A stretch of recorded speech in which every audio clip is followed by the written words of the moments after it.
In Carl Jung's book, The Undiscovered Self, he talks about how society rests on the shoulders of the individual. That is a pretty bold claim to make, but he does go into detail of why he says this is the case. The number one factor for this reason is that society and the masses are conventional. It's not doing anything new. We have a set of rules as society that we've agreed to be convention. We have normal things in our society and we have abnormal things. But nothing new will ever be created if people don't go against the norm and against convention. To quote Jung himself, he says, "All mass movements, as one might expect, slip with the greatest ease down an inclined plane represented by large numbers. Where the many are, there is security. What the many believe must of course be true. What the many want must be worth striving for, and necessary, and therefore good." You can kind of tell where Jung is going with this.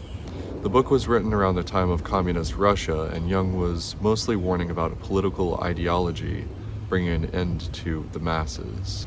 And you can still observe some of these same patterns in modern society. I won't say politics are exactly like how they were in communist Russia, but we do have this very polar opposite thinking between Democrat and Republican. So how do you prevent against that? How do you become an individual? First, it's worth describing and coming up with a definition for what an individual is.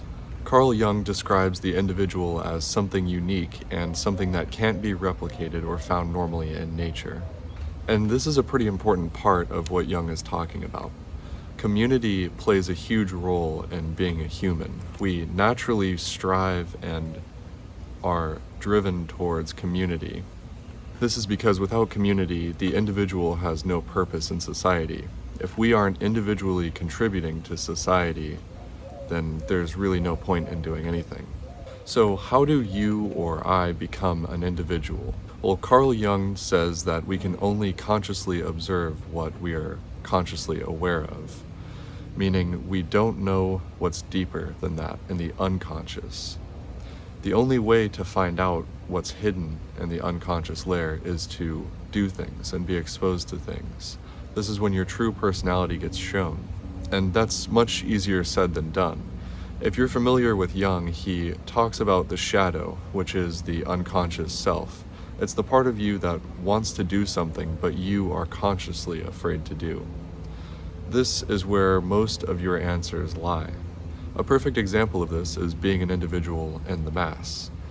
It's difficult to go against the grain and stand for what you believe is right, but ultimately, that is how you become an individual.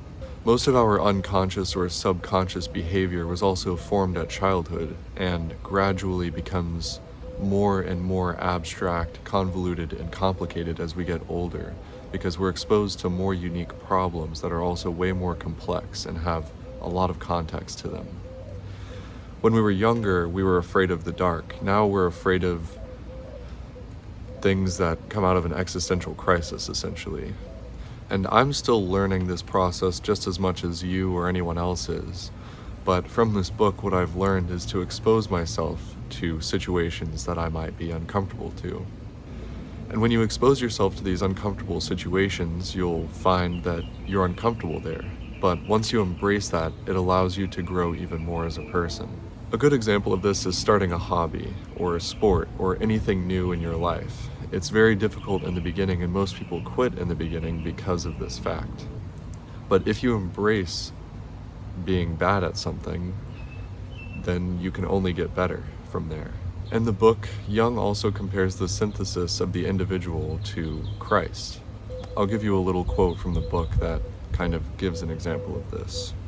"The individual is the one important factor, and that the salvation of the world consists in the salvation of the individual soul." So my parting advice for you is to expose yourself to uncomfortable situations. That's really where you're going to find the most growth, and yes, it'll be uncomfortable, but that is where the growth is. Be yourself unapologetically. Don't live for anyone else, and especially not the masses.